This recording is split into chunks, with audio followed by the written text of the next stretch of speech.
Assalamu alaikum, my dear students. Question number 7. Using the elimination method, solve each of the following pairs of simultaneous equations.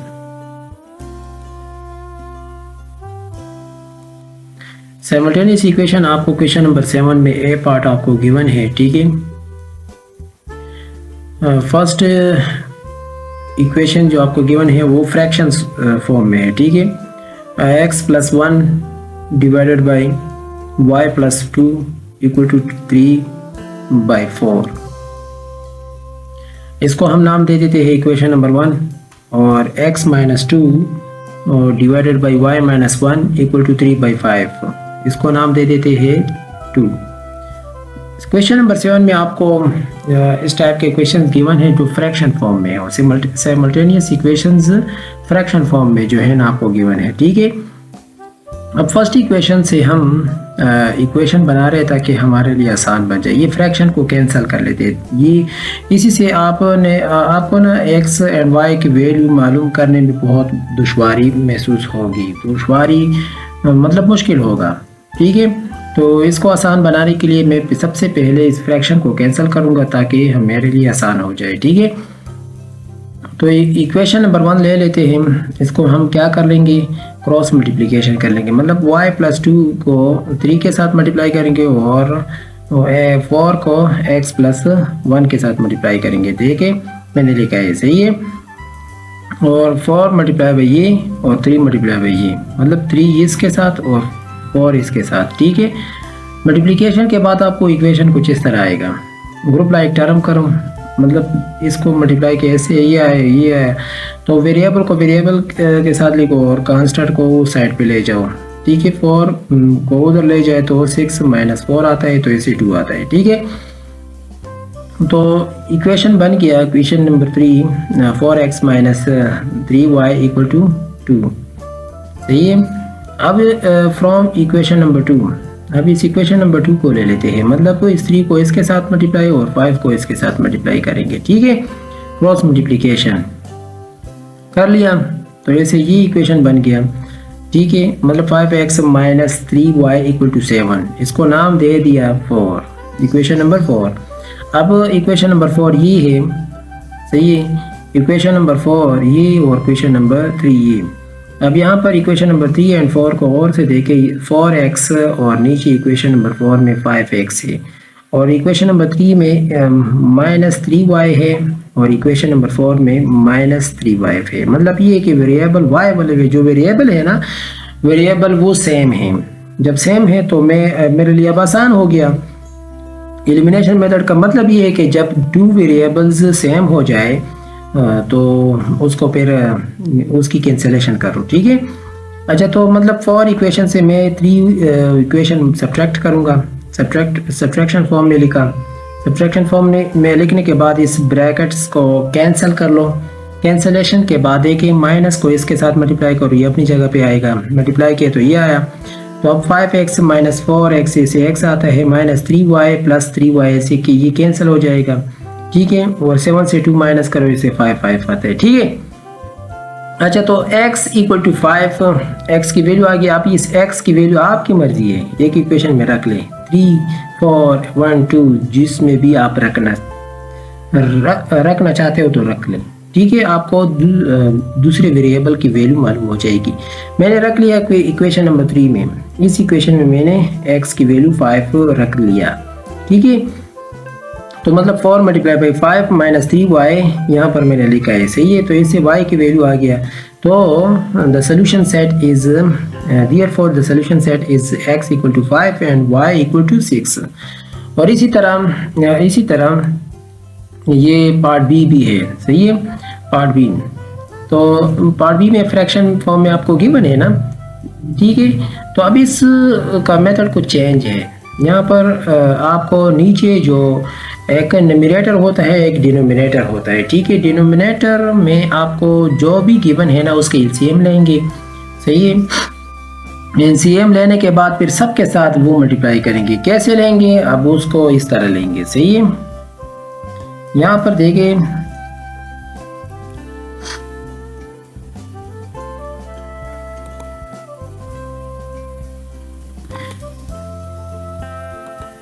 जैसे B part में अब यहाँ पर आकर आप और करें, ये आपको फ्रैक्शन फॉर्म में गिवन है, ठीक है। जब फ्रैक्शन फॉर्म में वेरिएबल्स गिवन हो तो इसको सॉल्व करने का तरीका भी बिल्कुल ए पार्ट में मैंने जिस तरह आपको समझा दिया है सेम उस तरह है, ठीक है। अब यहाँ पर इक्वेशन नंबर 1 ये हो गया, इक्वेशन नंबर 2 ये। तो ये इक्वेशन नंबर 2 में पहले से भी 3x ये वेरिएबल्स आपको गिवन है, ठीक है, ये सारे आइटम्स। और अभी इक्वेशन नंबर 1 में अगर ये इस x बाई 3 के साथ मैं अगर 9 मल्टीप्लाई करूँ तो इससे भी ये 3x आ जाएगा, ठीक है। एक तो ये मेथड है, ठीक है। दूसरा मेथड ये है कि आप नीचे आपको जो डिनोमिनेटर्स आपको गिवन है ना, इसका एलसीएम ले लें और फिर सारों के साथ आप इसको मल्टीप्लाई करें, तो इससे भी आपको ये सिंप्लीफाई हो जाएगा। इन दोनों के साथ आप इस तरह कर सकते हो, ठीक है। तो मैं क्या करूँगा, इस 9 को इस फर्स्ट इक्वेशन के साथ मल्टीप्लाई करूँगा। जब मल्टीप्लाई किया इसके साथ ये 9 मल्टीप्लाई किया तो इसे ये आया, ठीक है। मतलब ये है कि 9 इसके साथ मल्टीप्लाई किया तो इसे ये कैसे आया, ये कुछ इस तरह आया, देखिए। अब इधर देखिए मैं मल्टीप्लाई करता हूँ इसके साथ, ठीक है। अब इस x बाई 3 के साथ मल्टीप्लाई किया 9 तो ये सिंप्लीफाई हो जाए तो इसे क्या आता है, इसे 3x आता है, ठीक है। ये जो आ गया। अब इस माइनस y बाई 2 के साथ मैं 9 मल्टीप्लाई करूँ तो इसे आएगा माइनस 9y डिवाइडेड बाई 2, ये आ गया, सही है। अब इसी तरह इस 5 बाई 6 के साथ में अगर मल्टीप्लाई करूँ, 5 बाई 6 के साथ 9 मल्टीप्लाई करूँ तो ये पहले सिंप्लीफाई हो जाएगा। फिर 3 9 इससे 2 आते हैं तो ये क्या करूँगा, तो 5 3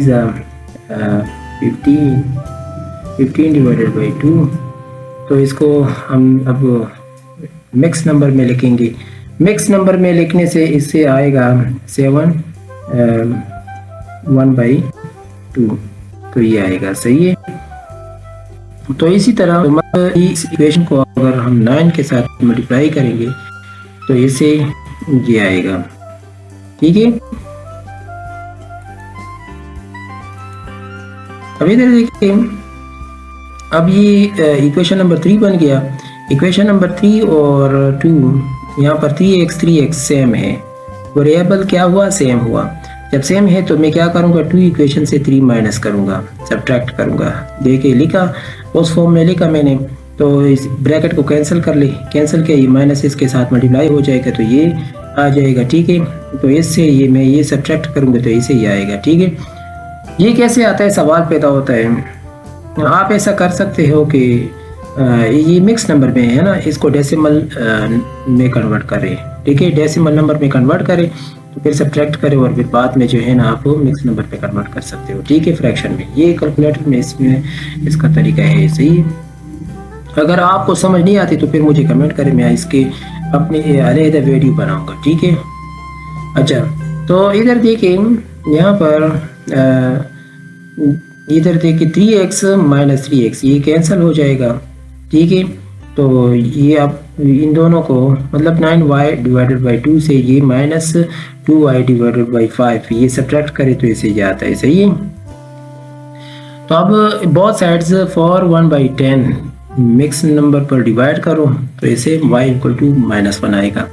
तब y की value substitute y equal to -1 into 2 equation, मतलब ये जो 2 सेकंड इक्वेशन है ना, इसमें y की वैल्यू पुट करो। जब y की वैल्यू अब यहाँ पर पुट करेंगे ना तो फिर आपको x की वैल्यू मालूम हो जाएगा। देखिए पुट किया तो -1 आ गया, तो इसके साथ मल्टीप्लाई किया तो ये उधर ले जाओ, तो जब उधर ले गया तो सब्ट्रैक्ट किया, जब सब्ट्रैक्ट किया तो इसे ये 3 आया, सही है। तो 3x इक्वल टू 3 तो बहुत साइड 3 को डिवाइड कर लो तो इसे x इक्वल टू 1 आएगा। The solution set is x equal to 1 and y equal to -1। और इसी तरह अब सी पार्ट भी है, इक्वेशन नंबर 1 इक्वेशन नंबर 2। तो मैंने क्या किया, जब यहाँ पर गौर किया तो इक्वेशन नंबर 1 को मैं अगर 8 के साथ मल्टीप्लाई करूँ, ठीक है, इक्वेशन नंबर 1 को मैं अगर 8 के साथ मल्टीप्लाई करूँ और इक्वेशन नंबर 2 को मैं अगर 6 के साथ मल्टीप्लाई करूँ तो ये कुछ इस तरह बन जाएगा। ये तरीका भी सही है। और दूसरा तरीका वो भी है जो मैंने इसके ऊपर एक्सप्लेन कर दिया, मतलब ये है कि यहाँ पर इस तरह मैं आपको अभी एक्सप्लेन करने जा रहा हूँ, ये दूसरा मेथड है, ठीक है। अब इधर देखिए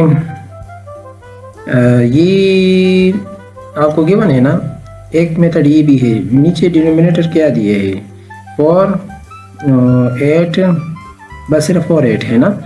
अच्छा तो इधर देखिए अब इन दोनों को मैं इसे एलसीएम निकाल देता हूँ। इसे क्या आएगा 1, मतलब 1 और फिर 2 आता है, ठीक है।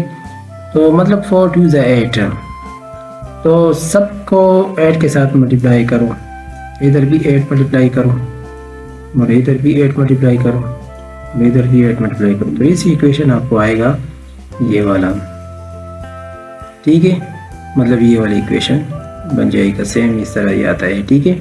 2x - 3y = 24, तो ये इक्वेशन बन जाएगा, सही है। तो मतलब इस तरह आप कर सकते हो। तो अब इधर देखिए मतलब ये थर्ड इक्वेशन, फोर्थ इक्वेशन बन गया ना। जब बन जाए तो इसको क्या करेंगे, जब इसके जो आइटम्स है ना सारे वेरिएबल्स को चेक करें। वेरिएबल्स को जब चेक करेंगे आप ना, तो देखिए यहाँ पर -3y ये दोनों सेम है, तो बस फोर इक्वेशन से थर्ड माइनस करो या थर्ड से फोर्थ सब्ट्रैक्ट करो, ठीक है। तो इस तरह फॉर्म में लिखने के बाद आपको x की वैल्यू मालूम हो जाएगी, x की वैल्यू एक इक्वेशन में रख लो तो फिर y की वैल्यू मालूम हो जाएगा, ठीक है। इस तरह डी पार्ट भी है, इसको स्टडी करें। जहाँ पर आपको समझ नहीं आता तो मुझे आप कमेंट कर सकते हैं, कमेंट में पूछ सकते हैं, ठीक है। ये मैंने सॉल्व किया है, इसको आप स्टडी करें, ठीक है। अच्छा तो इधर देखिए अब question number 8, question number 8, using the substitution method solve each of the following pairs of simultaneous equations. नीचे आपको इक्वेशंस गिवन है, इसको आप सब्स्टिट्यूशन मेथड के जरिए सॉल्व करें। सब्स्टिट्यूशन मेथड क्या था? सब्स्टिट्यूशन मेथड ये था कि एक इक्वेशन से, फर्स्ट इक्वेशन से आपने x की आइडेंटिटी बनानी होगी या y की। जब ये इसकी आइडेंटिटी बन जाए ना तो पर इसको बस दूसरे इक्वेशन में रख ले, फिर वैल्यू मालूम हो जाएगी इस तरह। तो from one equation 2x = 12 - 5y, तो मतलब ये 2x ये प्लस 5 है ना, ये उधर ले जाओ। तो इससे मैंने x की आइडेंटिटी निकाली। अब इस x को हमने रख लिया, इसको नाम दे दिया 3, थर्ड इक्वेशन। सब्स्टिट्यूट 3 × 2, तो सेकंड इक्वेशन में सॉरी तो सेकंड इक्वेशन में आप ये जो x की वैल्यू है ना ये रख ले, ठीक है। तो 4 × ये हो जाएगा, ठीक है। इसको 2 4 के साथ कैंसिल करो, इससे क्या आता है, इससे 2 आता है, तो 2 = 12 एंड -5 के साथ मल्टीप्लाई करो तो इससे आपको ये इक्वेशन आ जाएगा। तो इस तरह y की वैल्यू जो है ना आपको 4 आ जाएगा, सही है। Substitute y = 4 × 3। अब ये जो y की वैल्यू है ना इस अब थर्ड इक्वेशन में रख ले ताकि x की वैल्यू मालूम हो जाए। रख लिया तो सिंप्लीफिकेशन के बाद आपको -x की वैल्यू -4 आएगा। तो the solution set is x = -4 and y = 4। Okay. B part में फर्स्ट इक्वेशन को मैंने फर्स्ट एंड सेकंड इक्वेशन को 2 और फिर मैंने क्या किया, from one equation 4x = 3y + 25 पे से मैंने x की आइडेंटिटी निकाली, ठीक है। जब आइडेंटिटी बनाई तो इसी x की वैल्यू को मैंने क्या किया, सब्स्टिट्यूट 3 × 2, तो बस सेकंड इक्वेशन मैंने रख लिया। रख लेने के बाद आपको y की वैल्यू मालूम हो जाएगा इस तरह, ठीक है। मैंने इसको मल्टीप्लाई किया, सही आया, तो फिर ये जो y है ना इन दोनों को मैंने जमा कर दिया, ये लाइक टर्म है ना, ठीक है। तो ये 75 / 2 को उधर ले गया, तो इसे 9 से सब्ट्रैक्ट किया तो इसे ये आ गया, सही है। तो y = -3 आया, कैसे आया, इन दोनों को बोथ साइड्स को मैंने इस पे डिवाइड किया, ठीक है, इसे ये आता है। अच्छा तो सब्स्टिट्यूट y = -3 × 3, तो x = ये आता है। तो मतलब ये है कि जो थर्ड इक्वेशन है ना, थर्ड इक्वेशन ये है, इसमें जो y की वैल्यू -3 है ना ये मैंने रख लिया। तो अब इधर देखिए x = 4, the solution is x = 4 and y = -3, सही है।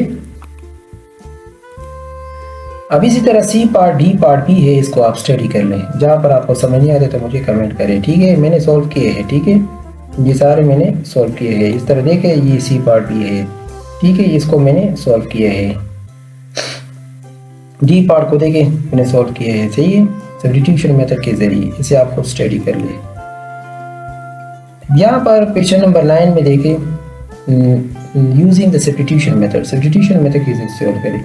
तो ये भी बिल्कुल मैंने यहाँ पर सॉल्व किया है, आप इसको भी आप स्टडी कर लें, देखें, सही है, सेम सब्स्टिट्यूशन मेथड है।